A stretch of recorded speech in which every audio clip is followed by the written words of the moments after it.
Blazing Saddles não foi apenas uma comédia de faroeste, foi uma explosão cultural que detonou as normas de Hollywood. Sob seu humor escandaloso havia caos, rebelião e genialidade colidindo nos estúdios empoeirados. De reescritas constantes a abandonos e quase cancelamentos, este filme sobreviveu à pura anarquia. Hoje estamos nos preparando para descobrir 20 fatos estranhos sobre Blazing Saddles que provam que ninguém sabia o quão perto esteve do desastre. E espere até ouvir o fato bônus, ele muda tudo. O estúdio quase o matou antes de as filmagens começarem. Antes de uma única cena ser filmada, os executivos da Warner Bros. Entraram em pânico. O roteiro era vulgar, politicamente carregado e parecia impossível de filmar. Os leitores do estúdio declararam que era ofensivo de todas as maneiras. Mel Brooks recusou-se a suavizá-lo, dizendo: "Se limparmos isso, não temos um filme." As audiências de teste inicialmente saíram durante as primeiras exibições, mas uma exibição na UCLA explodiu em risadas tão altas que os executivos mudaram de ideia da noite para o dia. Ainda assim, Brooks teve que passar algumas piadas pelos censores, fingindo que eram apenas substituições temporárias. O que o público não sabia é que, se um único executivo tivesse mantido sua ameaça, o filme inteiro teria sido enterrado. Não foi coragem que o salvou, foi o caos e o timing. Richard Pryor escreveu a maioria das piadas mais ousadas. A maioria dos espectadores assume que Mel Brooks escreveu todas as piadas, mas as impressões digitais de Richard Pryor estão por toda parte. Originalmente contratado como co-roteirista, Pryor infundiu o roteiro com sua sátira racial destemida. Ele criou grande parte da voz e energia do personagem Bart. O estúdio se recusou a escalá-lo como Bart porque temiam que ele fosse imprevisível demais. Brooks lutou muito, mas a Warner Bros. Venceu. Ainda assim, o diálogo de Pryor permaneceu intocado. Ele transformou o filme de uma comédia pastelão em um comentário cultural. Sem ele, o filme teria sido apenas mais uma paródia de faroeste. Pryor deu perigo, ousadia e alma. Toda vez que o xerife responde com uma sagacidade mordaz, você está ouvindo o brilho não filtrado de Pryor, ecoando pelo velho oeste. Gene Wilder substituiu outro ator após um desastre. Originalmente, o Waco Kid não era Gene Wilder. Gig Young foi escalado, mas desmaiou no set durante seu primeiro dia de filmagem. Ele estava visivelmente tremendo e incapaz de continuar. A produção foi interrompida. Brooks ligou para Wilder, que estava de férias em Londres. Em 48 horas, Wilder voou para o set, memorizou páginas de diálogo e começou a filmar na manhã seguinte. Sua energia calma e imprevisível remodelou todo o tom. De repente, a dinâmica de amizade ganhou coração. As cenas entre Wilder e Cleavon Little tornaram-se um raio cinematográfico capturado por acaso. Não foi uma reescalação, foi um resgate. Brooks admitiu mais tarde que Wilder salvou o filme de desmoronar completamente. O cenário da cidade quase pegou fogo durante a produção. Durante a filmagem da Grande Briga em Rock Ridge, as coisas deram errado rapidamente. A equipe de dublês usou explosões completas de squibs para a autenticidade. Uma detonação ocorreu cedo, incendiando uma fachada falsa. A equipe correu para apagar as chamas enquanto figurantes em trajes de faroeste gritavam e corriam para se proteger. Brooks ordenou que as câmeras continuassem filmando. Esse caos que você vê durante a confusão não é atuação, é sobrevivência. A fumaça, a confusão, a energia maníaca, tudo real. Quando o fogo foi apagado, Brooks riu dizendo: "Esse é o nosso dinheiro do seguro na tela." Tornou-se um dos finais mais caóticos e icônicos da história da comédia, nascido de pânico e chamas reais. Cleavon Little enfrentou o racismo real no set. Ironicamente, o homem interpretando o heróico xerife negro enfrentou preconceito real durante as filmagens. Alguns figurantes se recusaram a apertar sua mão fora das câmeras. Alguns membros da equipe saíram durante certas cenas carregadas de racismo, alegando que foram longe demais. Brooks ficou furioso. Ele exigiu respeito por Little e ameaçou demitir qualquer um que desrespeitasse seu ator principal. Apesar da tensão, Little manteve-se calmo, focado e brilhante. Ele transformou o papel em uma mistura de comédia e desafio. Cada sorriso, cada resposta carregava um peso pessoal. Não era apenas atuação, era sobrevivência envolta em risos. O que o público não sabia era que por trás dessas piadas havia uma dor real sendo reescrita em poder. A cena do peido quase fez o filme ser proibido. Ninguém na história de Hollywood tinha gravado uma sequência inteira de flatulência sincronizada até Banzé no Oeste. Mel Brooks insistiu no realismo, mesmo para uma piada de feijão na fogueira. Os engenheiros de som sobrepuseram efeitos separados por horas para criar um ritmo musical ridículo de gases. cortá-lo chamando-o de vulgar além da conta. Brooks recusou. O público de teste riu alto, abafando o próprio som. O que a maioria não percebe é que essa cena quebrou o maior tabu na comédia cinematográfica, humor corporal sem desculpas. Os críticos chamaram de vulgar, mas o público sabia que era revolucionário. Destruiu a ilusão dos heróis ocidentais polidos e substituiu-a por humanidade e feijões. Aquela cena ao redor da fogueira mudou a comédia para sempre porque lembrou a Hollywood que nenhuma regra é sagrada. A participação especial de Count Basie fez história. Quando o xerife cavalga até Rock Ridge, ouvimos a orquestra de Count Basie aparecer de repente no deserto. Brooks queria que o momento parecesse impossível e magnífico. Ele levou a lendária banda de jazz para o deserto da Califórnia e montou uma sessão completa de metais nas dunas de areia. Os músicos se apresentaram ao vivo sob um calor brutal enquanto as câmeras filmavam. Foi a primeira vez que uma big band apareceu tocando no meio do deserto em smokings completos. A imagem surreal simbolizava tudo o que Brooks amava sobre o absurdo. Não era paródia por paródia, era quebrar a própria realidade. O que o público não percebeu foi que a inclusão de Basie conectou a arte negra diretamente à mitologia do Oeste. Essa cena não foi apenas engraçada, foi histórica. Harvey Korman quase desistiu devido à humilhação constante. Harvey Korman, que interpretou o vilão Hedley Lamar, era um gênio da comédia. Mas nos bastidores ele enfrentava dificuldades. Brooks continuava reescrevendo falas durante as filmagens, forçando Korman a reaprender o diálogo entre as tomadas. Os membros da equipe o provocavam incessantemente quando ele saía do personagem ou errava as palavras. Durante um colapso, ele jogou seu chapéu pelo cenário do salão, gritando: "Não vou mais fazer este circo." Brooks o acalmou, prometendo que ele roubaria todas as cenas. Korman ficou, e foi exatamente o que ele fez. Seu vilão elegante tornou-se tanto ridículo quanto perigoso, frequentemente mudando de tom no meio da frase. Não era improvisação, era frustração transformada em genialidade. O final quase destruiu toda a produção. A briga final que se espalha do cenário do Oeste para a Hollywood moderna nunca esteve no roteiro. Brooks decidiu, no meio da produção, quebrar completamente a quarta parede. Os cenários tiveram que ser reconstruídos e novas equipes contratadas para as sequências modernas. Os executivos do estúdio ficaram furiosos, chamando isso de loucura não profissional. Brooks os ignorou, filmando dublês atravessando os portões do estúdio e entrando em uma cafeteria de verdade, onde funcionários reais pareciam confusos. Esse caos que você vê não são figurantes, são trabalhadores reais reagindo em tempo real. Custou milhares em horas extras, mas tornou-se um dos finais mais ousados do cinema. Não um encerramento, mas uma explosão. A estreia do filme causou abandonos e ovações de pé.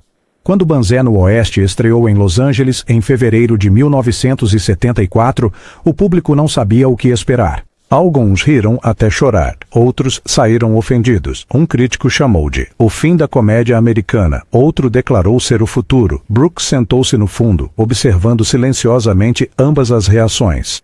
Mais tarde, ele disse que a polarização provou o sucesso porque a verdadeira arte divide antes de unir. Pela manhã, o boca a boca se espalhou como fogo. Em poucos dias, os cinemas estavam esgotados.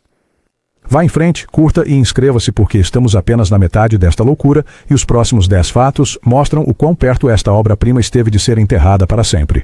Slim Pickens achou que tudo era real. Um veterano ator de faroeste. Slim Pickens vinha de uma verdadeira linhagem do Oeste, não de sátira. Quando ele chegou ao set, tratou cada cena como se fosse um verdadeiro odor. Brooks disse para ele atuar de forma séria, enquanto todos os outros se inclinavam para a paródia.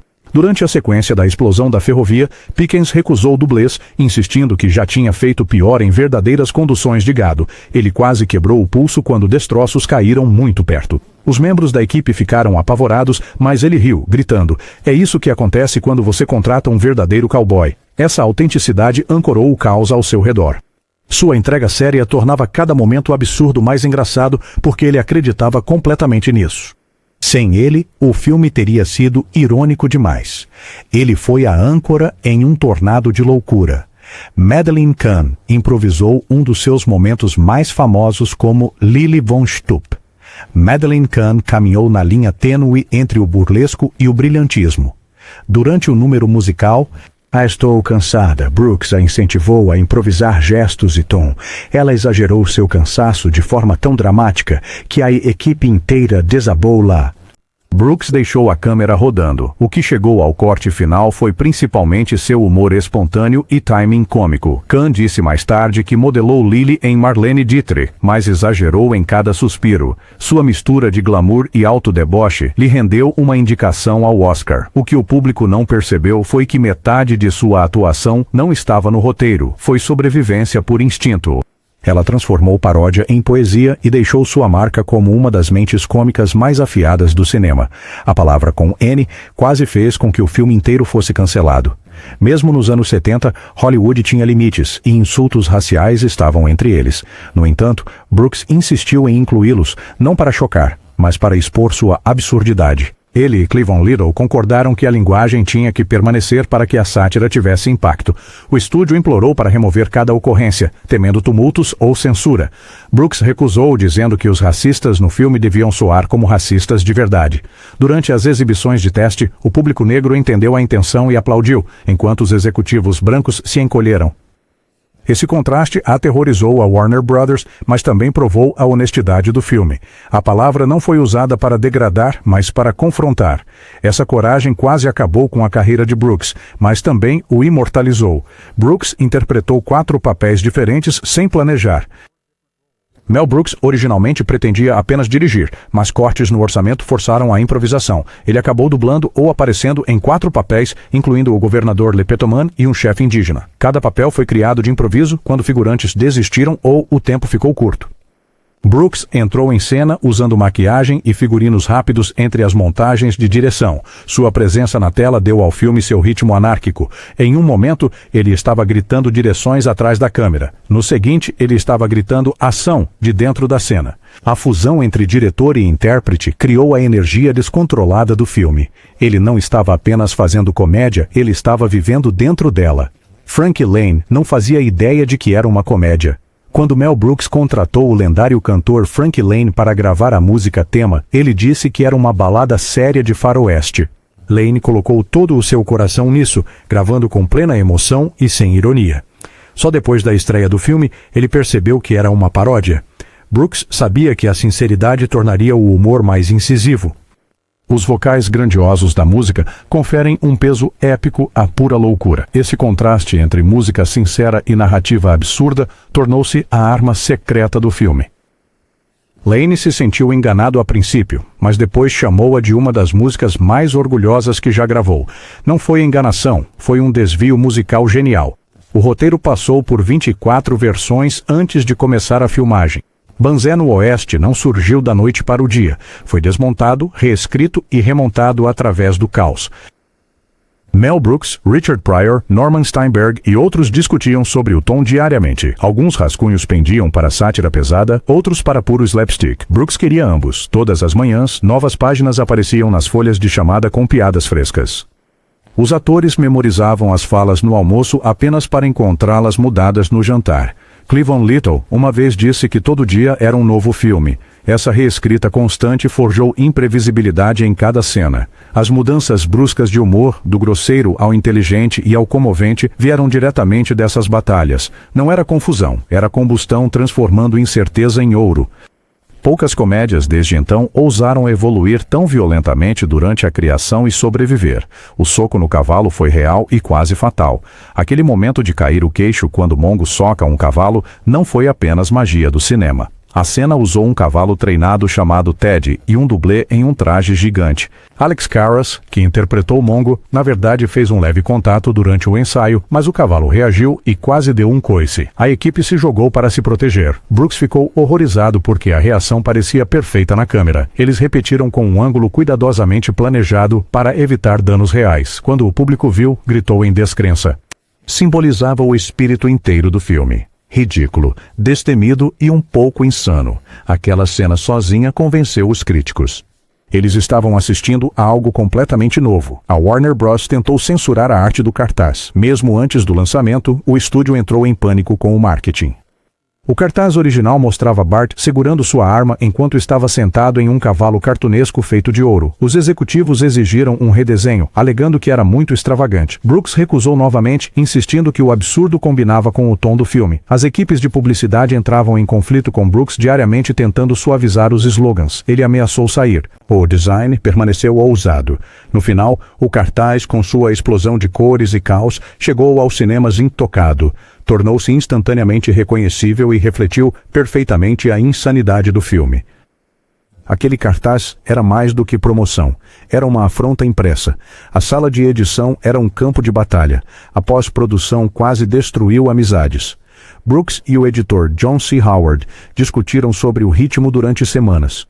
Brooks queria um ritmo frenético enquanto Howard exigia espaço para as piadas.